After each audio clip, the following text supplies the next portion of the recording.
This is a generational heist for the Houston Rockets, as we have a new trade report where the Rockets land Memphis Grizzlies star Ja Morant while also keeping their young core fully intact. We talk about it all here on today's Rockets Digest. I'm Jace Andrews, and we certainly do appreciate you joining us, and we also appreciate the support. We have officially surpassed 1,000 subscribers. In fact, already at 1,100, so the next goal at hand, 2,000 subscribers, but if you do feel so inclined, I would certainly appreciate it to hit that subscribe button. More Rockets content coming your way every single day. Let's get right into it today, talking about this trade. Ja Morant, and the trade details right out here in front of you. The Memphis Grizzlies would receive in return Dillon Brooks, Sheppard, a 2025 first round overall, which we now know as the 10th overall pick, and a 2028 first round via Houston. Now, there is rights to swap on that. So in all reality, you're talking in the mainstay, Dillon Brooks, Sheppard, and this year's first for Ja Morant. And I'm going to start this off with my opinion right away. I think this is a steal. I think this is a great deal. I like Dillon Brooks. I think he is a very tenacious defender and is a big part of what this defense has become in the past couple years. However, we had him before Alperen Thompson became the defense that he is. We had him before Alperen Şengün became the defender that he is. This defense is ready to go out on its own. It does not need a Dillon Brooks to be the enforcer, though to say, anymore. I think we already are a team full of that. And so let's go into this and why it would work for the Rockets right off the bat. So we start with the report. This all coming here from Grizzlies Sports Illustrated, and the quote is, "First and foremost, Houston can make this happen by declining Fred VanVleet's $44.8 million team option, freeing up the cap space to land Morant. Even though Morant isn't the best of defenders, he'd fit perfectly alongside Jalen Green and Alperen Thompson in Houston to create one of the most athletic trios in the league." And that's certainly true right off the bat. You talk about Alperen Thompson, Ja Morant, and Jalen Green as your top three guys at the key. You're thinking about a very athletic offense. And in that case scenario, Jalen Green is a very good defender. Alperen Thompson, I think, is going to become the best defender in the NBA. Wouldn't be very surprised if he does not win a Defensive Player of the Year in his career. And you also have Alperen Şengün down low. That team, still young, still fully developing. And let's talk about Fred VanVleet here, because we have to have the conversation about his option, what that means, and how many different directions this could go based on Fred VanVleet. So they obviously pushed his option now to June 29th, which we're about a month away from that at this point. Now, there's a couple options. They can trade him and still allow that trade to go through before June 29th. They can decline that option and try to re-sign him on a more long-term team-friendly deal. Or you can decline the option and he may just try and go get money somewhere else. Now, Fred has been adamant he wants to stay in Houston, and I would like him to stay as the primary ball handler for Houston, coming out here and doing a lot of different things and being that veteran, especially if you pull in Ja Morant.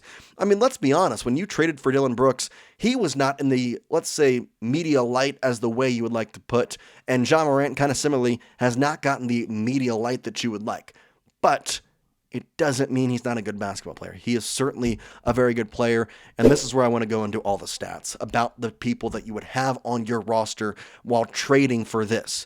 Ja Morant, who, again, will be 26 by the time next year starts, he's scoring 20-plus points per game. His assist, which I think is a big thing with this Rockets team, to try and have a guy who, again, can be Fred VanVleet and be an assist guy, be a ball handler. He is a very good mixture of that. Now, he is younger. There are things that are, questionable about him.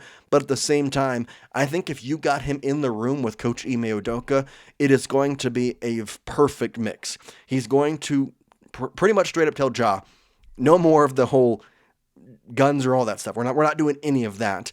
We're here to play basketball. We're here to win a championship. You're on a championship-winning team now.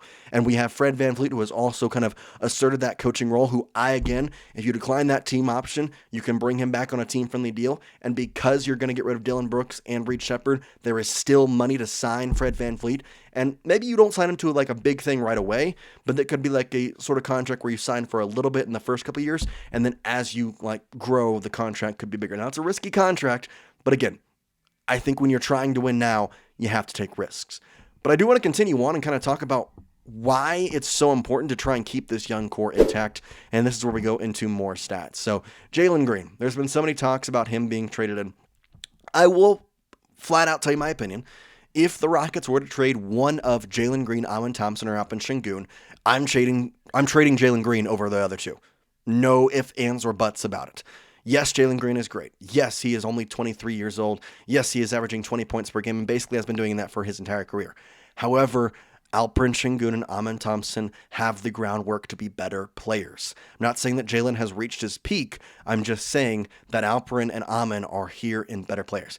Now, I don't want to trade any of them, to be quite honest with you at this point. I think in the way that I'm seeing these trade rumors roll in, I'd rather make this trade than any other thing.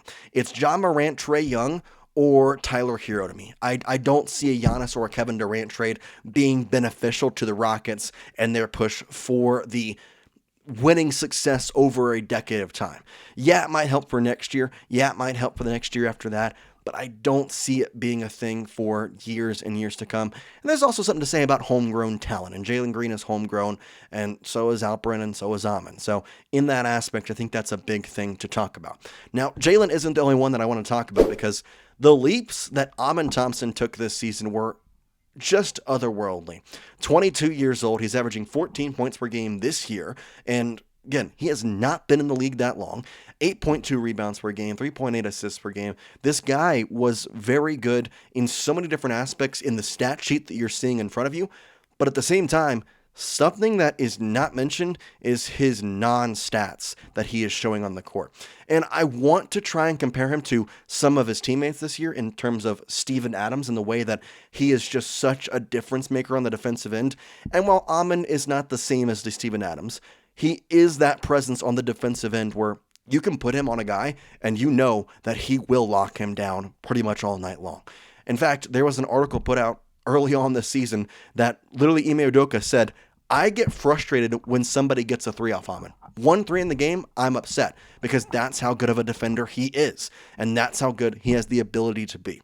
So I don't want to trade him, and you have him. And yes, Ja Morant isn't the greatest defender, but that's exactly the point. Same thing I talked about with Trae Young. You don't need a defender to come in here. You need more offense. That was the thing that was lacking last year. And yes, the defense led them to the second best record in the Western Conference, but it did not lead them to a win in the playoffs. They lost in Game 7. Yes, it was the Warriors. Yes, it's a team that you face a lot, but I just want to keep Amon around. And that leads me to our last player to talk about, Alperen Şengün. There's been so many talks about him turning 23 this upcoming year. In fact, almost 23. He's otherworldly what he is doing at this age, and he's still getting better. Almost 20 points per game, averaging 10 rebounds a game. When you're averaging a double-double before you're even 23 years old, this should not be traded. And this is where I open up the question to you. The talks about Giannis are there. We know that if a Giannis trade package is pursued by the Rockets and executed, it will probably include Alperen Şengün. It probably will include Jabari Smith Jr. as well. Do you want to trade for Giannis and have Alperen be the guy that you say, okay, we know Giannis is good, we don't want to wait for Alperen's success? Or do you wait and know that Alperen can have the ability to become I'm not going to say Giannis level player, because Giannis is a demon in his own right and nobody's going to be ever comparable to him, but a similar play style to him. Besides the point, though, back to the main topic on this, Ja Morant works for this offense. He does. The trade is perfect, even without the Rockets reconstructing Fred VanVleet's contract. It just puts the Rockets in that first apron, which they've already mentioned they want to get under the first apron, which is why you would then decline the player option or the team option for Fred VanVleet and sign him onto a more team-friendly deal. But there is a way to do this. The money coming off the books with Brooks and Sheppard, because people kind of forget, and I do want to address something. Reed Sheppard and Cam Whitmore are great. I'm not saying anything about them. But they don't have a spot on this roster yet, and specifically Reed Sheppard is getting paid a good chunk of change on your cap. I mean, comparable here, he's getting $10 million. Like, that's too much in your cap right there. So I think this is a perfect trade for the Houston Rockets. You're taking on Ja Morant's contract, which, yes, but the money you're sending away almost is equivalent to that, and you just restructure Fred VanVleet's contract, you can easily get under that first apron. It's not going to be that difficult. I truly think this is the best trade that I have seen for the Rockets since the offseason has started, even since before that. I don't see a better trade than this coming up. So if I'm the Rockets, I'm talking to Memphis first. I'm talking to Atlanta, the Hawks first. I'm talking to Miami first before I'm going for Giannis, before I'm going for Kevin Durant.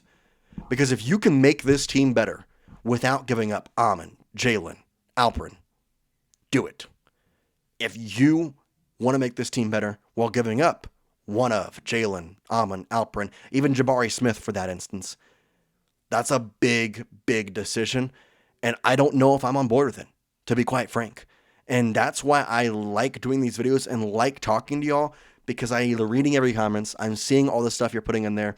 I try to like all of them, so I apologize if I haven't, but I want to know your thoughts, because your thoughts help me construct mine, and I want to see what y'all as the Rockets fans are thinking, because in my mind and the way I think right now, I would way rather get a Trae Young, a Ja Morant, a Tyler Hero, and keep our young core than get a Giannis or get a KD and have to give up Green, have to give up Alperen, have to give up Amon. I don't see the benefit in that as I much do in the benefit in getting the upcoming players and young Morant in that. That is all I got for you today on Rockets Digest, though. I appreciate hanging out with us, and we will see you next time here on the show. We appreciate you.